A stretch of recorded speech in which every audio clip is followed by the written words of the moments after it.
Architecture in Snowflake. What are the explain the Snowflake architectures? The three main layers I can Snowflake architecture: the database storage, query processing, and cloud service. We'll go to the where we go to the data storage.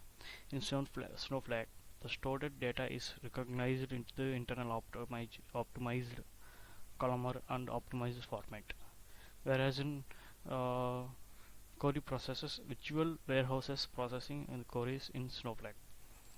Coming to the cloud services, this layer coordinated and handles all the activity across Snowflakes. It provides the best results to the authentications, metadata managements, infrastructure managements, access control, and query pricing. Whereas Snowflake is built on an AWS cloud data warehouse and truly a SaaS offering. There is no software, hardware, ongoing maintenance, turning need to work within a need and needed to work within a Snowflake.